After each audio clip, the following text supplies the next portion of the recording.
Gaurkoan Arantza Ibarrarekin egoteko aukera dugu. Izan ere, aste honetan Oskarrak izan dire eta emakumeentzat ere oso aste garrantzitsua. Arratsaldeon. Arratsaldeon. Eta ongi etorri beti bezala. Hori, bai, oso aste potentea auki dugu, ezta? Bai, bai. Alde batetik, bestetik, baina nitzako garrantzitsuena izan da atzokoa, ezta? Bai, mundua geldiarazi egin zen. Badakigu emakumeak danok batzen bagara, eta oraindik asko faltatzen da, baina inoiz baino, garrantzitsuagoa izan da oraingoan, ezta? Bai, eta jende pila bat elkartu zen batez ere emakumeok, baina ere gizonezko batzuk hor zeuden. 12etan adibidez nigo nintzen atzo, Paseo Zara esaten hor, eta esaten dute 13.000 pertsona izan ginela, eta gero 8etan ja, oraindik ez dakit zenbat pertsona izan ginen, baina, bueno, izan zen, izugarri, ezta? Bai, beteta guztia. Kastilloko plazan hor, buelta ematen, eta oraindik batzen zinean beste jendearekin, ezta? Bai. Guk ez da ez genuen saiorik egin, eta bai, baina... Osea, planto egiten dut, ez zabe bai, ondo, oso ondo. Baina esan duzun moduan ere oraindik asko dago egiteke. Bai, gauza asko egin behar da. Nik uste nuen gehiago amantal, gehiago ikusiko nituela lehioetan, bazeuden asko, baina oraindik nik uste dut asko falta dela, eta atzo izan zen egun garrantzitsua jende guztia konturatzeko. Partido politiko asko egon ziren hasieran ez zutenak nahi sartu, baina gero amaian hasi zirenak, ez? Esaten... Bai. Bai, azkenean ikusarazteko gauzak ongi ez daudela. Hori da. Eta hau dana, dator estatu batuetatik asko, ze badakizu estatu batuetan gertatzen dena, apurka gero gona etortzen dela. Eta zizen iskanbilakin, Harvey Weinsteinen iskanbilakin, Time's Up, eta horrek ekarri du asko. Hemen gertatutakoa, bai San Ferminetan gertatutakoa, eta bai gauza asko gertatu denak, horrek gehi estatu batuetatik, horrek eman dio oraindik indar handiagoa nik uste dut. Bai, eta azkenean zinema oso hori erreminta garrantzitsua dela. Claro, oso garrantzitsua da jendeak ikusteko. Askotan esaten dutenean, zertako esaten dute sarietan horrelako gauzak, baina ezke zinean ikutzen dira gai asko, ez? Eta hor aukera daukagu, ez? Bai pixka bat, ez? Jendeak ikusteko beste gai. Eta Oskarrak adibidez martxoaren 4an izan ziren, igandean, badakizu igandean, arratsaldean izaten dela, guretzat goizeko ordubietan, gutxi gora bera, ez? Han egin behar da gau pasa ikusteko. Oraingoan izan dira, Oskarrak izan dira motzagoak, ze beti luzatzen dira asko. Beti luzatzen dira asko, eta jozaten duzu, goizeko orduetan zaude kriston. Zuk ikusten dituzu? Bai, niri gustatzen zaizu zuzenean ikustea. Eta txikitatik, ama beti izan da zinezalea eta pelikulak beti ukiditu super 8, ez dakiz beta, pasatzen joan da batetik bestera, dauka kriston bilduma pelikulana, eta orduan txikitatik beti Oskarra ikusteko txutxeixak ez, jaten eta han egoten gara, ez, gabe guztia, oso polita izaten da, eta orduan, claro, iritsi zitzaidan oraingoan, bentsat egin zutenela motzagoa, esaten zuten, sariak hartzen zutenak, zeinek egiten zuen motzena, uretako motorra emango zetenela. Orduan, batzuk, hazen ziren harin esaten, zerbait joko esateko, aberre irabazten dugun, ez? Nari ikuste dut hori, eta gero beraiek ondo antolatuta ero, ezenela izan luzea. Eta hasierakoa danak aktore guztiak eta daudenak pasatzen, beraien erropakin, eta badakizu ez? Alfombra gorri hori bai epini zuten motzagoa, porque normalan izaten da luzea.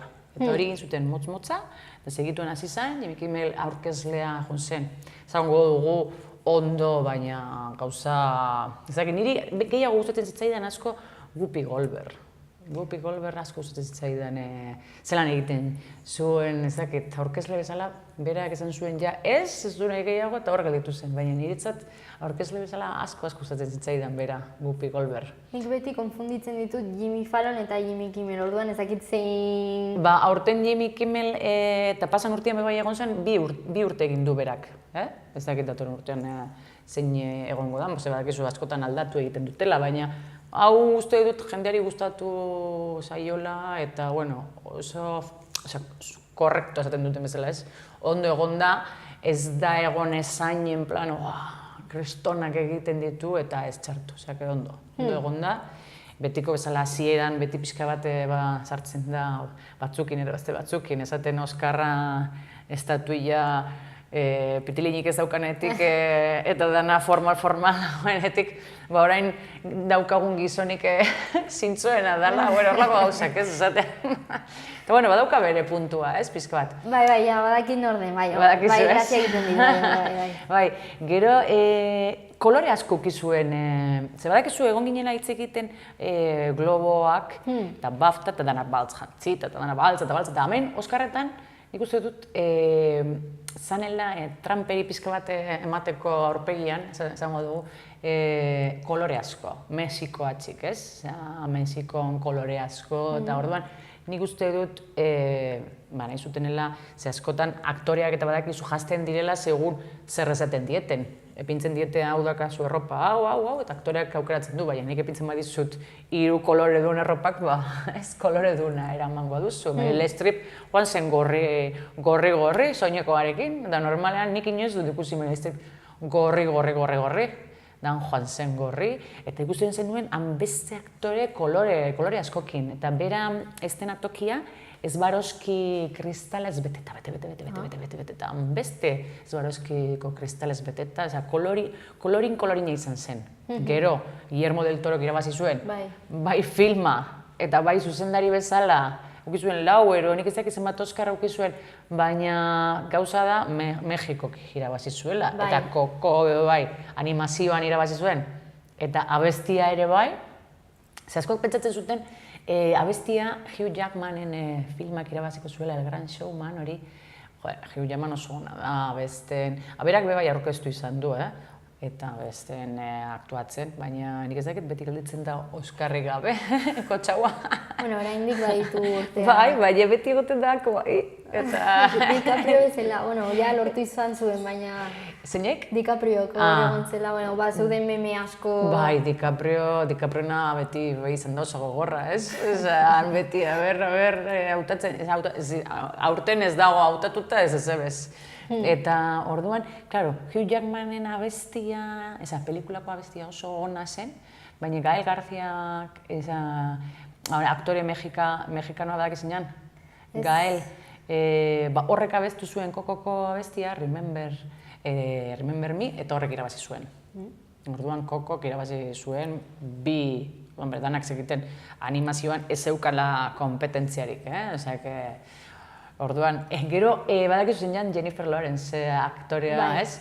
Gero argazki asko egon dira Twitterren eta beste lekuetan, bera oso elegante dotore zegoen, baina ardo zuri batekin, aulki batetik bestera, pasatzen, beran erroparekin, Meryl Streeperi jaramon egiteko, eta oso celebrea gelditzen da, eta naturala esango dugu horrelako dotore eta aulkitik aulkira pasatzen, ez? Bai, hori oso neska naturala da, ez? Bai, niri oso ondo jauzen zait, ez dakit, iristen zait, como baserritarra izango bazen bezala, ez da, amengo baserritarra bezala, bera ez da, andando beran ardoarekin, erropa altzatut, venga.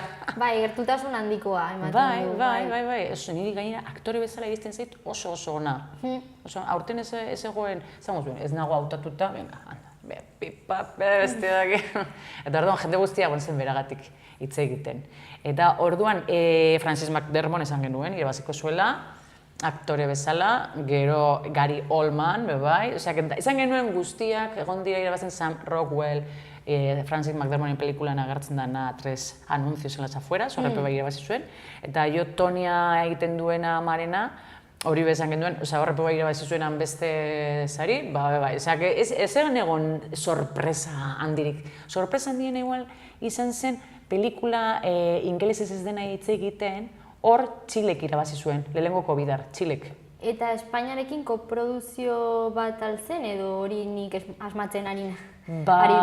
Ez dut duzten, hori entzun duzu ala? Ez dakit, badut horren ideia, baina gian beste gauza batekin hasten ari naiz, ez dakit. Txileko lehenengoko bidar da pelikula irabazten duena, nik dakidala ez dauka zer ikusi, baina ez dakit, baina Espainian egiten da pelikula gero eta gehiago koprodukzioak, orduan ez dakit, igual koprodukzio txiki bat ukiko bat duen, ez hori ez dakite, eta transexuala da bera neska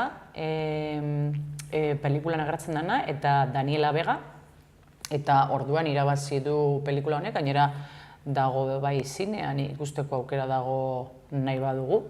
Eta orduan, Una mujer fantástica deitzen da. Orduan, hori bai izan zen igual pixka bat, sorpresa bezala, ez? Zenbeste dana gutxi gora bera, danak zekien Gidoi adibidez, Gidoi egokitua, bai, errepikatu zuen Call Me By Your Name, izan ginduena James Ivory nagusia, horrek irabazi zuen, ez? Eta Gidoi originala irabazi zuen, Déjame Salir, baltza esan genuena, niri hori adibidez pelikula, joan nintzen ikustera, pentsatzen txorra bat izango zela, normala, ez dakit, eta nik ondo pasatu nuen hor, eta bizka bat, sorprenditu nuen, ez dakit, era batera, esaten, ostra, bihurrezkoa izateko, eta pentsatzen nuen honek izaten dira pelikula honek, bihurrezkoak txorradak, ez, horlako bat, da ondo zegoena hautatua pelikula bezala, baina gidoia irabazi zuen. Eta humorezko puntua dauka, ez da? Humore puntua dauka, baina bai pixka bat tentzia pasatzen duzu, eta beldurra, eta gero arrazakeriaren puntua hori. Ez da, dauka bere puntua. Niretzat oso ondo egon zen. Orduan Oskarrak, gauza honekin gero errebindikazio asko, emakumeen alde, errebindikazio asko, Frances McDermott, lehena egin zuen bezala oraingoan bai, reivindikazio egin zuen eta esan zuen emakume guztiak altzatu behar zirena hautatuta zeudenak eta esan zuen, emezu Meryl, zu altzatzen bazara besteak altzako dira eta Meryl Streep segiduan altzatu zen, esan. Orduan, hasi zen esaten, zuek guri deitu, baina deitu ez txorradak esateko baizik eta lana emateko, ez? Eta hori gogoratu zidan Kandela Peñak esan zuenean orain dela urte batzuk goietan. Ja, ez da bakarrik soldatan berdintasuna eskatzen, baizik eta gauza gehiago, ez? Eta ere ez dakit emakumearen presentzia edo proiektuak zuzentzea. Hori da. Adibidez, zuzendari bezala, zegoen emakume bat, eta Emma Stone, pasan urtean, Oskarra auki zuenela La-La-Langatik, esan zuen, eta honek 4 gizonak, eta Greta Gerwig daukagu zuzendari bezala hautatuak, markatu egin zuen ez, apropos bat bakarrik zela hautatua zen normalean, urteak eta urteak asko beti mutiak. Eta argazkilari bezala neska bat egotea zen, oso zaila da argazki zuzendari bezala neska bat egotea. Eta zuzendari bezala bai, aktoreak dakigu danok, aktrizak, esaten den bezala, bai. Baina zuzendariak, hor emakumeak non daude ez, gitxi. Batek bakarrik irabazi du oin arte, Oskarretan, batek. Orain dela gutxi izan zen, Catherine Bigelowk. Oraindik, norbaitek agian esan dezake agian, ez da generoaren kontu bat, baizik eta agian talentu gehiago dituzte, ez dakit, kasu horretan 3 gizonek eta emakume bakar batek eta ez da, ez? Baina gero adibidez Weinsteinena ikusita, hori ikusten da neska askok ez dituztela aukerarik izan hor egotera, hortik pasa behar zirelako. Claro, jende asko batzuk pentsako dute talentu gitxiago daukatela emakumeak, baina hori pentsatzea bai izango zen gelditzea gauza txiki batean, ez? Argi dago, zuri aukera espadizutela ematen, ezin duzula egon hor. Hor egote oso zaila da, hori dano dakigu. Eta pelikula bat egiteko laguntza asko behar duzu. Da laguntza asko zer nahi duzan, mutilak, neskak, laguntza asko, eta hor munduan mutil asko daude. Orduan, normalean, zine munduan mutilan matxismo asko dago. Leku guztietan dago matxismoa, baina zinean kamera, teknikoak, produkzioan eta gero zuk esaten duzuna, produktoriak horrelako bak dira, zu joaten bazara eta hortik pasatu behar bazara, nik argi daukat zer esango nuke. Bai. Beste batzuk, igual ambizio gehiago daukate, nik ez dakit, baina ez dago eskubiderik, ez, horrela egoteko. Eta hori gertatzen da leku guztietan, ez bakarrik ziren munduan, baizik eta beste enpresa normal batean, batzuk beharra daukate, beste batzuk ambizioa gauza asko daude horrez. Bai. Zaila da pixka bat gaia hori, baina danok dakigu horrelako gauza gertatzen dela leku guztietan. Leku guztietan, ez bakarrik horre, leku guztietan. Gauza ezberdinetan, batzuk era batera, beste batzuk beste era batera, ez? Bai. Batzuk behar gehiago daukate sartzeko eta beste batzuk ambizio gehiago, beste batzuk ez dakiz zer gehiago, baina ez dago eskubiderik horrela egoteko, ezta? Eta azkenean zinemarekin gertatzen dena da hori ikusi egiten dela. Bueno, Claro, indar handia dauka, ez? bai. Baiz, begira zenbat urte daramagun entzuten Woody Allenena. Zenbat bai, urte. bai. Eta orain atera da, eta danok genekien, ez? Hori bere alabarena eta hori dana, danok genekien. Mia Farrow egon zen, azarretuta eta esaten, eta zer, eta inok ez zuen esaten ezebez, dena beldurra, danak ez dakiz zer. Eta orain, itxura denez, beldurra jarraituko du jendeak eukitzen, baina, bizka bat, danon artean apoiatzen magara, ez? Hobeto izango da beti, ez? Eta atzo froga ikaragarri bat izan Hori da, genuen. egun bat izan da, baina ez da izan behar egun bat, izan behar da, ez da, hondik aurrera, horrela. Bai, eredu bat, bai. Ea emakumeen artean batzen garen danok, ez? Ze oraindik daude jende asko eta emakume asko ez direnak pentsatzen dutenen, ez? Nik niri ez zait gertatzen hori, ez da egite, pixka bat ez dutenak ikusten gauza asko, ez? Gelditzen direnak gainetik bakarrik, ez? Bai, azkenean, nik uste dut gai guztiekin nire badagola jendea denetarik, baina, gizartea mugiarazten ari da. Aurten inoiz baino gehiago, baina oraindik asko falta da, ezta? Bai. Bai, ni pozik nago, ez? Hunkigarria izan zen, ezta? Bai, aurrepauso handia, bai. Bai, ni egon nintzen begira, gaur goizen egon naiz bideo batzuk ikusten Bilboko manifestaldiarenak, abesten, oso emozionantea zen, danak abesten, oso polita, bai.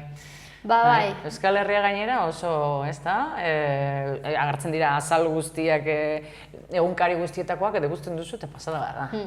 Baina ea ospatu behar ez den gehiago, ez? Ea llegatzen garen puntu batera. Esaten da gara, ondo egonko zen, ez da? Bai. Eta orduan, Oskarrak alde batera utzita, gero astebukaera honetan bai badaukagu estreinaldiak. Euki dugu estreinaldi potenteak Oskarrakatik eta hori dana, baina orain daukagu bai estreinaldi, barriak. Ez daukate zerikusirik Oskarrakin, esango dugu, ze ja euki dugu ja estreinaldiak eta estreinaldiak Oskarretarako, eta nik uste du ja Oskarretan egon direnak jandanak aldu direla, ez? Eta hor daukagu zinean oraindik, ez? Jendean nahi badu ikusi Una mujer fantástica, La forma del agua, ez? Hor daude, ez? Zinean, baina barriak datozenak, lehengoa daukagu Lovin Pablo, hemen gure aktore internazionalak, biak, ez? Bikoteak direnak, Javier Bardem eta Penélope Cruz daukagu. Baina hau ez da proiektu bat barria. Javier Bardem eta Fernando León de Aranoa egin zutenean Los lunes al sol, beraien artean kriston lagun handiak dira eta beraien artean euki zuten kriston arrakasta, ez? Pelikula horrekin. Orduan, Javier Bardem nahi zuen hori pelikula Escobarrena, narkotrafikantearena nahi zuen egin berak, ez? Pablo Escobarrena, baina, ez zuen jaurkitzen noiz, ero zelan, horre gauzak diru asko behar dira, eta Fernando León de Aranoak nahi zuen topa ikuspuntua, ez? Pizka bat pelikula hau egiteko, egin dutean beste pelikula eta telesail honei buruz. Ikusi dugu, alde batetik eta bestetik, eta, uste dut Pablo Escobar ikusi dugula era guztietara, ez? Baina, nik uste dut horregatik berak zuzendariak ez zuen nahi betiko gauza egin, ez? Eta orduan, topa zuen puntu bat, ikuspuntu bat ezberdina, eta Penélope Cruzen puntua da, ez? Egiten duena, kazetariarena, benetan gertatutakoa da, eta bera Virginia Vallejo idatzi zuen liburu bat, ez? Ditzen dana Amando a Pablo odiando a Escobar, ez? Eta hortik hasi zen, ez? Esan zuen, hau gustatzen zait, ez? Pelikula egiteko, emakume baten ikuspuntutik ze hori mundua, narkotrafikante mundua da oso machista, gizonena, ez? Orduan hori ikuspuntua da, esango dugu, ezberdina, ez?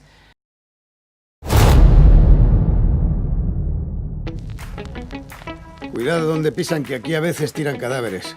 Construimos casas para los pobres. Vamos a terminar las primeras 600, pero queremos construir 2000. ¿Y de dónde sale el dinero? Un kilo de cocaína vale $7.000 aquí en Colombia. En Estados Unidos alcanza los 150.000. Echen cuentas. Despite our best efforts, illegal cocaine is coming into our country at alarming levels. Hagamos un trato. Tú me cuentas tus secretos y yo a ti los míos. Están liados. ¿Por qué no se lo pregunta a sus amigos de la CIA? Lo haré. Tienes dinero, Pablo. ¿Y a nosotros qué más quieres? Respeto. Pablo Escobar Gaviria ha sido elegido. Lo siento, señor, pero se exige corbata para entrar en la cámara. Esto es una vergüenza, un insulto para toda Colombia. Empecemos a matar gente, así aprenderán respeto. Las guerras no se ganan a medias.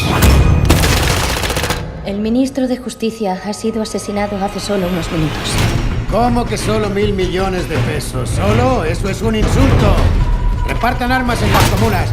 Por cada policía muerto pago $2.000. Por cada capitán, $20.000. Tenemos a 500 hombres dedicados a capturar a Pablo Escobar. Señor, Escobar. ¿está en todas partes? Esto se va a complicar mucho, Virginia. Señorita Vallejo, ayúdenos.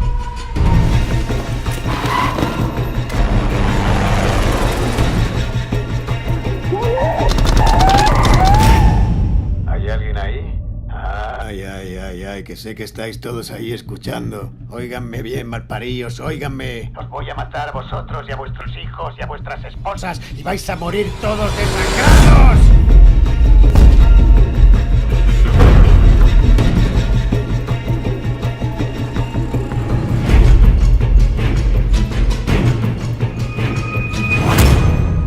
¿Todavía lo ama? Oso zaila zen igual, bera Penelope Cruzentzako, beran bikotearekin egitea amanteak direnak, ezke egiten dute bikoteak direnak. Zean Virginia Vallejo zen bere, amantea. Ezkonduta zegoen. Bai, ezkonduta zegoen, eta 5 urte egon ziren alda batera eskutuan, ez? Orduan, hor ikusten da zelan, hasieran ikusten zuen Escobar esango dugu, como, que pasada, ez da, sekrestona, dirua, baina gero ikusi zuen zanela oso hiltzailea psikopata, ez? Oso gizon bazpakoa, ez? Horregatik liburua da, ikusten dena hasieratik amando a Pablo, baina odian da Escobar, ez? Eta orduan, izenburua dakar Loving Pablo, ez? Baina hortaz doa, ez? Zelan gero bera kazetariari deak esan zion, esango zuen... Espioia bezala aritzea edo... Bai, hitz egitea testigantza bezala ukitzea bera, eta onartu egin zuen testigantza bezala ukitzea, eta orduan Miami neuki zuten bera eskutatuta eta babestuta, ez? Berarekin egon zen, baina ikusten joan zen gutxika, zanala pertsona txarra, ez?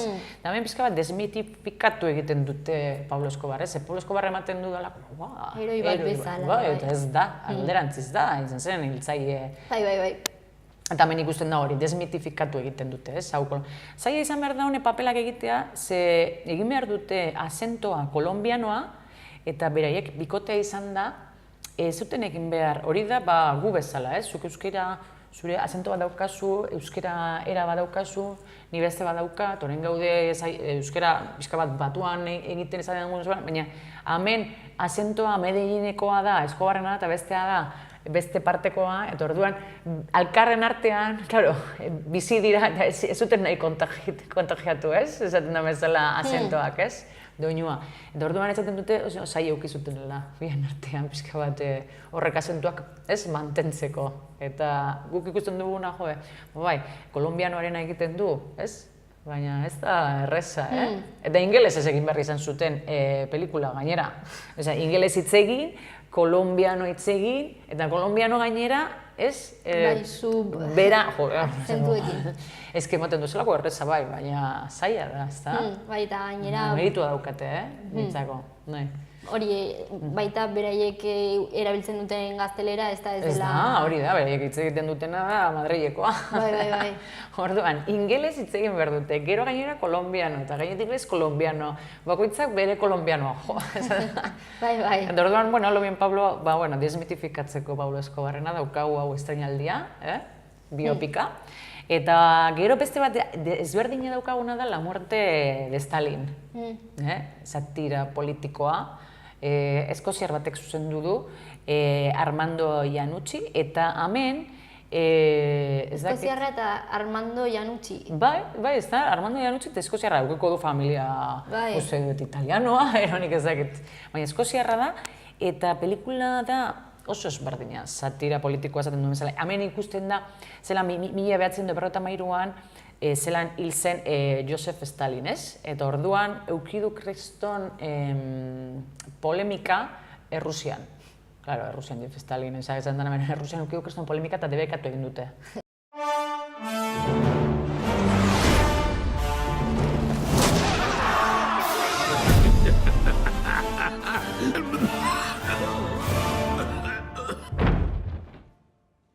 ¿Investigamos? ¿Cierras la puta boca antes de que nos maten a los dos? Stalin ha muerto. ¡Ha muerto! ¡Stalin ha muerto! Por el amor de Dios. Nuestro secretario general actual yace sobre un charco de indignidad. Sí, no se encuentra bien, obviamente. Quiero decir unas palabras en el funeral de mi padre. No hay problema. Técnicamente sí, pero en la práctica... Al decir no hay problema, quería decir no. Hay problemas. Ay.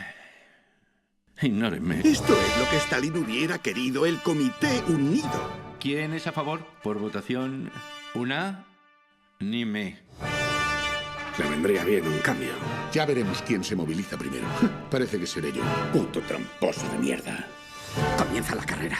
Venga, tenemos que empezar a definir el plan. ¿Cómo puede correr y conspirar a la vez?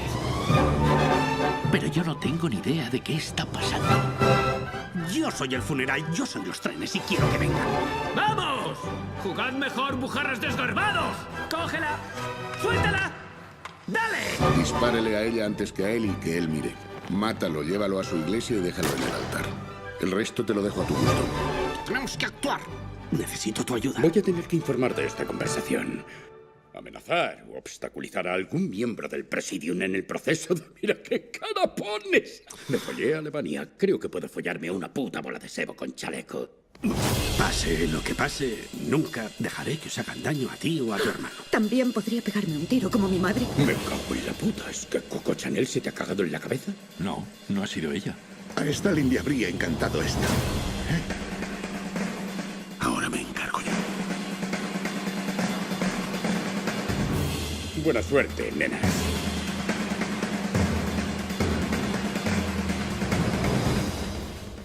¿Saben? Todos ustedes pueden besar mi culo ruso. Todos ustedes. Nadie va a morir aquí, se lo prometo. Es solo una emergencia musical. Putinek pentsatzen du, barregura baten duzu, zeba? Ez, hori ze, Errusiara hauek, bai. Ez que Putinek pentsatzen du, Partido Komunistak errebueltak euki aldutela, eta danak hasiko direlan kriston, ez? Eta orduan debekatu egin dute, Rusian, hau pelikula. Ez que, a ber, hemen, satira politikoa da, eta orduan ikusten da, inspiratu da eleberri grafiko baten, ez? Eta orduan eleberri grafiko baten imaginatuko duzu komiki punto baltza, ez? Daukala. Eta orduan ikusten da, Stalin hiltzen dagoenean, zelan bere kolaboratzaileak ikusten dute hiltzen eta hor ematen dute lagunduko diogu, ez diogu lagunduko, ez? Ez hiltzeko, eta hori puntua, satira puntua dauka, izan behar da pelikula bat, ezberdina eta bitxia, ez? Ikusteko hor, ez? Bai, itxura ona dauka. Bai, ez da? Bai, ea. Hori, hor daukagu satira politikoa, eleberri grafiko baten inspiratua, eukiduena Putin. Hor, ez? Bai, eta hori ere interes puntu ematen dio. Hori nik duzu, bai, zuk dakizunean. Joder, ez Errusia oso garrantzitsua da, ez gaude esaten lurralde txiki badela, da lurralde eta garrantzi. Eta boteretsua, bai. Bai, eta gero eta boteretsuagoa eta dakigu zer dakarren horrek, orduan. Berak ez badu nahi hori pelikula ikustea, ez? Bai. Ez? Bai. Azkenean hori pelikulek botere handia dute, ze azkenean ideiak zabaltzen ari dituzu. Claro, hor daude pertsona askoren buruak, irakusten zerbait, Bai. Eta kontutan uki behar da hori. Bai, gizartean eragina izan dezake, Ez da izaten fantasia askotan. Eta fantasia dagoenean be bai, batzutan dago inspiratuta errealitatean. Ezak, hori ez da aztu behar. Orduan daukagu ez berdina, hau izaten duen satire politikoa, ez? Komedia puntuarekin, esango dugu. Eta orduan, biopika, La muerte de Stalin, satire politiko, eta orain pasatzen gara, beldurrezko film batera, Winchester, la casa que construyeron los espíritus. Hau, bueno, ez dakar zer ikusi, ez danak dira oso ezberdinak daukagunak, Azteukara honetan, normalean eukitzen dugu beti bat drama, 2, 3, ez baina dana dira oso ezberdinak, hau beldurrezkoa.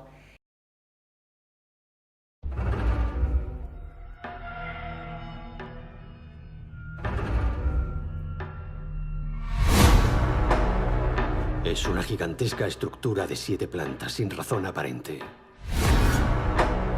Cada laberinto de pasillos es aún más confuso que el anterior.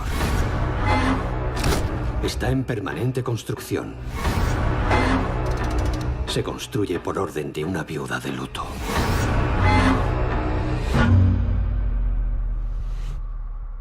Sarah Winchester es la accionista mayoritaria de la compañía de armas de repetición Winchester. Y usted quiere arrebatársela. Nos preocupa su cordura, Dr. Price. ¿Cree usted en los fantasmas, doctor? Yo no creo en nada que no pueda ver o estudiar.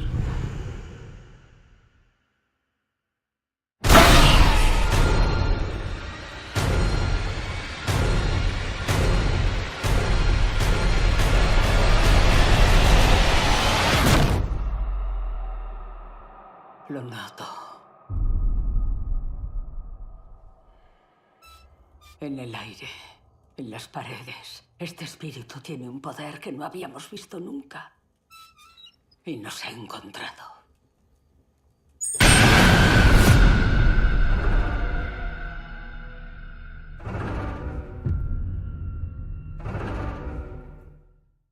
Dauda etxe bat, existitzen dena gaur egun ere bai, da parke tematiko bezala Pineta hau etxea, izan behar da mantzio bat kristona, eta hor bizi izan zen armak,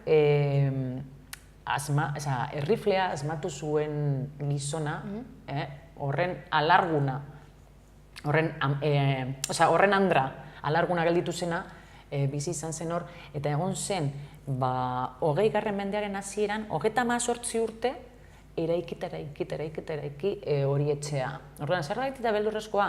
Berak uste zuen, horrek emakumeak uste zuen, horrek errifleak hil zituen pertsona guztiak espiritu bezala zeudela bere etxean. Ze, klaro, zuk niri hil badidazu horrekin erriflearekin, hori erriflea da, esango dugu, erruduna, da zein erruduna, hori asmatu duena, Orduan, badauka bere zentzua, esango dugu, badauka bere zentzua, eta orduan, esaten dute, bai, oraindik jendea horra etxera joaten dena, sentitzen duela gauza raroak eta gauza asko, eta orduan zer egiten zuen, beraik, claro, hemen pelikulan agertzen dira, espiritu asko, fantasma asko, eta orduan, dauka eskiara batzuk heltzen direnak inora bez, lurrera joaten direna beste eskiara batzuk, ateak eta ateak, da, esango dugu, apropos joan zen egiten etxe bat, espirituak bizka bat naztatzeko. Laberintu bat bezala. Laberintu bat bezala, eta etxe handik, handiago, eta gero, kriston nazte porrazteak, lehioak, eskiarak, ateak, besteak, ez tegize, naztatzeko danak, eta bera lasaiago egoteko. Zegoen, normala da, ze bera emakumean Helen Mirrenek egiten du papera, eta bera, bere semea izen, gero ere gizona, bera bakarrik gelditu zen, espirituak eta gauzak ikusten zituen hor, etzai asko zituen, esango dugu etzai asko, eta gero gauza arraroak pasatzen zitzaion, orduan, bere, nik uste dut bere bai nahi zuenela zentratu gauza batean ez pentsatzeko, ez? Bai. Eta 18 urte egon zen hori mantzioa egiten. Gainera urte horietan, aurreko mende hasieran agian, ez dakit, zientzia nola egongo zen, baina siniskerak eta...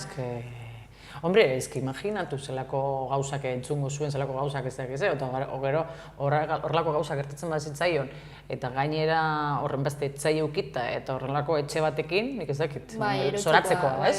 Zoratzekoa bezala, nik ez dakit.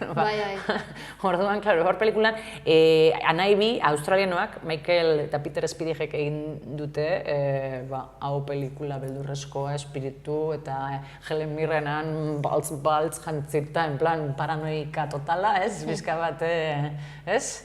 Baina benetan daudela espirituak, pelikulan. Eta etxeak existitzen da? Eta etxea existitzen da, eta parke tematiko bat bezala dago San Diego, Kalifornian.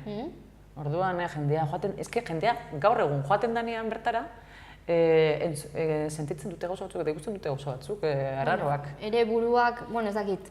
Gero hor jada bakoitzak batzu siniztuko dute, batzuk ez. Nik sinizten dute energiakin eta espirituekin eta sinizten dut ez dakit hor kasuan zelako espirituak egongo diren ez egongo da. Baina lago mantzio handi batean, eta hor lago gauza gertatu badira, ez? Bai, inor ez denez bueltatu kontatzeko, ez dakit. Horitak ego.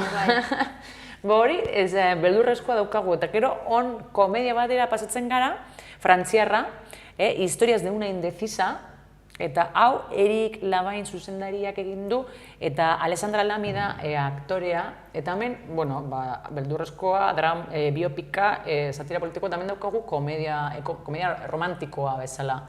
Da, 40 urteko emakume bat, beti dagoela zalantzan, izango dugu, ez? Hau egingo dut, hau egingo dut, beste egingo dut, eta beste egingo dut, eta beti beran aitarekin eta beran lagunekin beti galdetu behar du ze egingo dut, hau ez? Eta orduan, bere aitak esaten dio, horrela ez duela egingo ez beti ibili behar bada galdetzen ez? Eta orduan, bi tipo ezagutzen ditu, bi gizon, eta biakin hasten da, eta biak esaten diote nahi dutela eskondu, eta orduan, erabaki egin behar du, ez? Bero bata ero bestea, eta azkeneko ematen du hor egongo dela beraiekin biakin eta una jaten da eskontzeko eta oraindik ez duela erabaki, ez? Osa, da komedia bat, baina ja benetan aukeratu behar duena zerbait. ¡Oh! ¡Me ha picado algo! ¡Dios mío! ¡Parece una morcilla! ¡Oh, no! No te entiendo. Llama a la ambulancia o al doctor. ¿A la ambulancia o al doctor? ¿Eso has dicho? ¿A quién quieres que llame? ¿Al doctor o a la ambulancia? Ahí lo tenéis. Siempre me pasa lo mismo. Soy incapaz de tomar la más mínima decisión. No opinas sobre las vacaciones ni sobre la comida, jamás decides. Cedric la ha alargado como a una mierda. Lo mejor será encontrarle un tío. ¿Quién se interesaría por mí? Estoy vieja y arrugada. Si tú estás arrugada, entonces, ¿cómo estás yo? Nene, ¿estoy arrugada? ¿Cómo me ves? Te veo tal y como eres. ¿Esa es tu respuesta? Tienes que volver al ruedo. Estar en el mercado. Te presento Tinder. Estoy en el mercado. ¡En el mercado! ¡Mercado! ¿Cómo te llamas? Etienne. Paul McCallaghan. ¿Estás soltero? Pues sí. ¡Estupendo! ¡Tenemos mucho en común! No sé quién ha bebido de... Vale, veo que tú bebes y te comes las sobras, como un labrador. ¿Oh? Buenas noches, papá. No le digas que tengo un problemilla con las decisiones. Creo que se percatará enseguida de tu problemilla con las decisiones. ¿Sabe lo que va a pedir? Pues no. La trilogía tripeante. Yo también. Juliette, tengo que decirte algo. ¿Quieres ser mi esposa? ¿Quieres ser mi esposa? En la vida me han pedido matrimonio y a ti 2 veces el mismo día. Tenemos que pensar la fecha de la boda. El 12 de julio. 12 de julio. ¿Ya no hay vuelta atrás? Son 2 tíos estupendos a los que vas a hacer daño. Elige.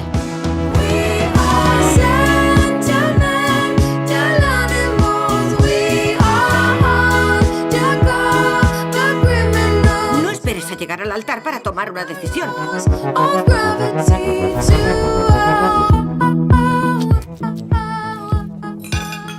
Si te gusta la casquería, nos entenderemos bien. También me gustan las fresas. Egon da horrarte, aukeratu barik zerbait, ez? Zerbester, baina hor ja birekin naztatzen da goraino. Ezak, eta hori da, ez? Komedia erromantikoa puntua birekin dagoelako eta batekin, ez? Zer gertatuko da? Pelikula nungoa... Frantziarra. Bai. Eta orduan, hor, baina pixka bat enredo puntua dauka, ez? Hor biakin egotea, batekin, bestekin, eta, danetik pertsona bat beti zalantza askoekin Ez daki, normalena gauza txikiak zalantza badauka, imagina, ez? Olako gauza bat, mutil bikin, eskontzeko biak esaten diote, egun altzen da, eta atzanengo momentu arte ez dakigu zer gertatzen den. Gero beste gauza bat da, aukeratzea, eta besteak, beste batekin zunden? Hori da ez dakiguna, zer gertatuko den, ez, pelikulan. Ze, klaro, normalena izango zen, zu enteratzen bazara hori, ez? Bai, ikusiko dugu. Baina komedia da, ez, bentsat. Bai. Ez da berrama, baina komedia da, baina, bueno, es una... Oza, historias de una indecisa. Bizka bat Bridget Jones puntua. En plan frantziar, baina Bridget Jones puntua dauka. Ez pentsa dela pelikula bat serioa, ostrak, ez drama bat enteratzen bada beste. Komedia puntua da, eta... Bai, harina. Bai, harina. Ez da... Oza, normalena pentsatzea da, ostra. Enteratzen denean bestea, biak galduko du, edo bestea, ez da, Bridget Jones puntua, baina en plan frantziar. Bai, bere burua, bere ez. Pizko bat, gainetik esango dugu eta ez sakona esango dugu. Bai. Hemen, humore puntuarekin dana. Orduan, bueno, honek egoten dira ondo pizko bat distraitzeko, ez? Zaten da bezala. Eta hemen dipatzen gara Espainiar pelikula batera, Mario Casas daukagu hemen, 10 kilo hartu ditu hau pelikula egiteko, bizarra handia beni du, Bajo la piel del lobo, Samu Fuentes lehengoko pelikula egiten duena, dokumentalak egin da zeukan, baina fikziokoa egiten duena lehengoko filma da. Eta hemen Mario Casasek dauka pertsonai bat oso isila, beti otsoak harrapatzen, esango dugu negu guztia patzaten duela mendian goianan otsoak harrapatzen, bera bakarrik ezakitzen, eta udaberria heltzen denean,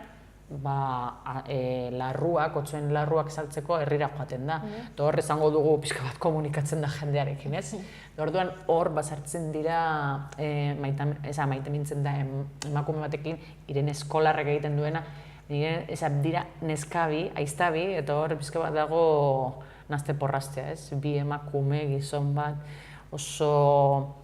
Ez dana esango dugu bakartia.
Asko peatzen diola hori pertsonaia berariz, ez da asko hitz egiteko ez da Mario Casas. Ez dut ikusi elkarrizketa asko berari. Ondo aktuatzen du, baina ez dakit, nik uste dut dela pertsona bat ez dena berbetan igual asko komunikatzekoa, ez?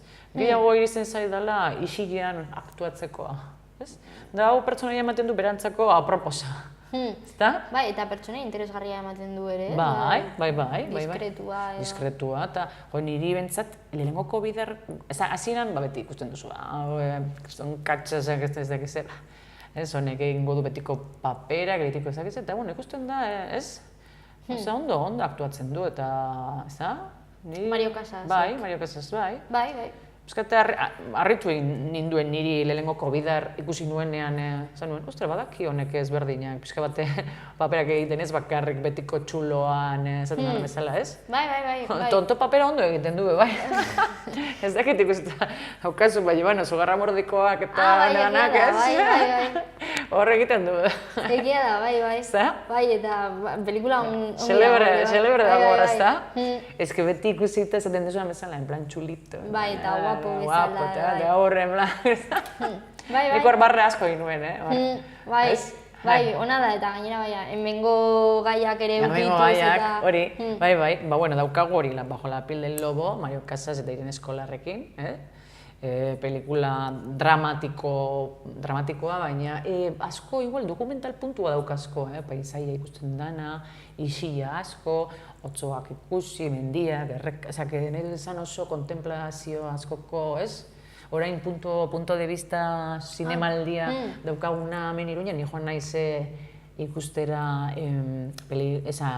astelenean joan nintzen ikustera hasta mañana si Dios quiere, dokumentala, eta oso celebrea iruditu zitzaidan dokumentala. Ni gustatzen zait asko dokumentalak, eta punto de vista hau jaialdi oso interesgarria da. Bai, eta zeri buruzkoa zen ikusitako filma? Dokumentala zen, hemen Burladan ero dagoen konbento bat, monjane bizitza, izango dugu. Egun bateko monjak azberdinak, eta celebre puntuarekin, oso, ez dakit, erreza, izango du, baina oso ondo eginda. Bai, gustatu zitzaidan, bai, oso ondo. Gero egon nintzen, bai, ostegunean, katakaraken egon nintzen, ikusten El Niño de Elche, eta, gauza ezberdin asko daude, ez bakarrik dokumentalak, Kontzertuak eta kontzertuak eta hori, gero txarla batzu.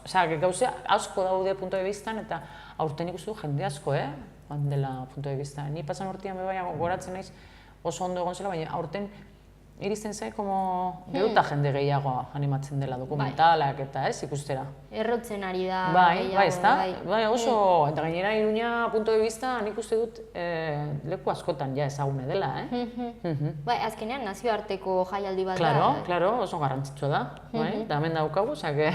Bai, Eza? Bai, bihar arte. Ja, amaitzen da. Baina horregatik, hau, bajo la piel del lobo, bera, Samu Fuentes dokumentaletik datorrenetik ikuste dut, igual horregatik, gogoratzen dit pixka bat hori puntua, dokumental puntua, ez? Eta maitzeko, badaukagu gaztetxoentzat bebai, ez bakarrik nagusientzat, gaztetxoentzat bebai daukagu El pliegue en el tiempo, Disneyko pelikula bat, ipuin pelikula bat, esango dugu, daukagu Reese Witherspoon, Oprah Winfrey egiten dutela maitagarri ero izaki argitzuenak.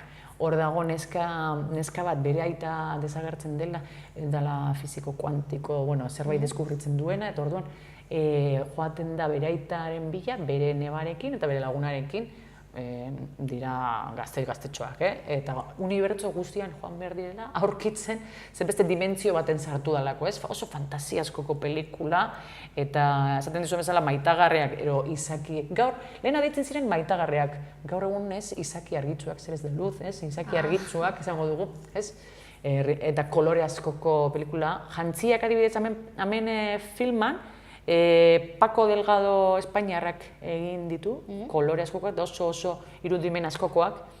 Eta hemen pelikulan oso interesgarria da musika, abestia. Ze abestiak kontatzen du istorioa, bera bakarrik. Daukagu Sade, daukagu Demi Lovato, Sia, Klani, daukaguan beste musika oso onak eta ezberdinak. Disney dago atzean, zango dugu. Eta da, famili guztientzako pelikula bat, eta baina imaginazio askoko, gazteen eleberri batean dago oinarrituta. Bai. Normalean, beti atzean historio bat dagoenean, historio bat ondo kontatua, normalean, pixka bat eukitzen dugu gehiago, ez? Cierra los ojos. Ve con los míos. Eras buena estudiante y mírate ahora. No uses la desaparición de tu padre como excusa para portarte mal. ¿Es su trabajo? ¿Sobre qué va? Su padre quería tocar las estrellas. Imaginaos que esta hormiga quiere llegar a la otra mano. La opción más rápida es ir caminando por la cuerda. Pero resulta que una línea recta no es la distancia más corta entre dos puntos si estás usando la quinta dimensión. Se escapa a las reglas conocidas del tiempo y el espacio. Así que la hormiga llega a la otra mano instantáneamente. Doblando el espacio. Más bien arrugándolo. ¿Dónde estamos? Oímos un grito en el universo. Mi padre está vivo. Creemos que sí, y venimos a ayudarte a encontrarlo. Estamos buscando guerreros. Guerreros que sirvan al bien y a la luz del universo. Es broma. ¿Tengo pinta de bromista? Un poco. Pues no. Pues no. Tu padre está atrapado por una energía maligna, excesiva para nuestra luz. Y la única que puede detenerla eres tú. Sé una guerrera.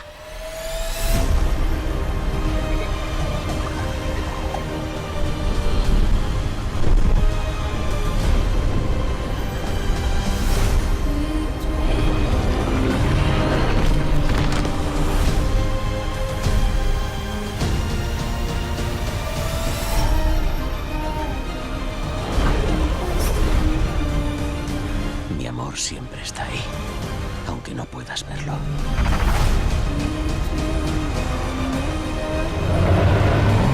¿Confías en mí? ¡Confío en ti!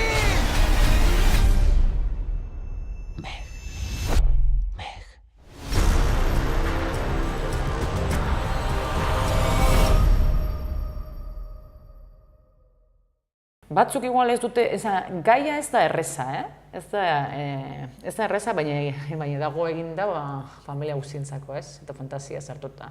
Izaten dut, gaia ondo ulertzeko zientzilariak igual hobeto ulertuko dute, baina igual zientzilariak pentsatzen dutenetik gaztetxoetentza dela, baina hor badago hor barruan, nondik datorren hori dena, Bai, teoriak eta... Claro, baina da, esaten dugun bezala, gaztetxoentzat, familia guztiarentzat, imaginazio askoko pelikula bat, Eta, bueno, ni gustatzen zait imaginazioa erabiltzen duten pelikulak. Imaginazioa, baina azkenean ere esandakoa, Zerbaiten oinarrituta dago, Hori eleberria egin duenak zerbait irakurri du, gustatu zaionak, eta orduan pentsatu du, hau nahi dut eramatea jende guztiak ikusteko, eta ze pentsa emateko. Batzuk pentsatuko dute, eta beste batzuk geldituko dira fantasian eta punto. Bai, zientzia fikzioa, Hori da, ezke zientzia fikzioa, normalean Julio Verne eta olakoak eta zergatik pentsatzen duzu, askotan egiten zuten fantasia ero fikzioa ezin zutelako kontau, ze bestela pentsatuko genukelako zoratuta zeudela, Eta orduan askotan esaten dute, nik esango dut hau fantasia dela, baina gero urtea pasatzen dira eta gauza asko horrelakoak dira. Orduan, horrek daukagu aldiak. Zer ikusten duzu? Batik ikusi duzu gogoa mandizuna... Bi, batez ere. Bai, Stalinena. Hori banekin esango zuenela. Eta Etxearena. Eta Etxearena, ez da? Etxearena, baina bertara joateko, ero? Kuriosoa ematen du, ez da?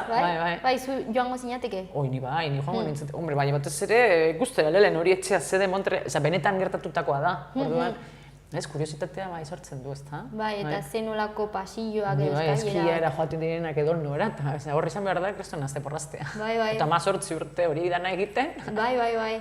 Zoratzekoa da. Ze, obra batzuk etxean, zoratzen zaitu, imagino, eta 18 urtean. Bai, agian sartu, baina gero ezin atera edo atera, baina...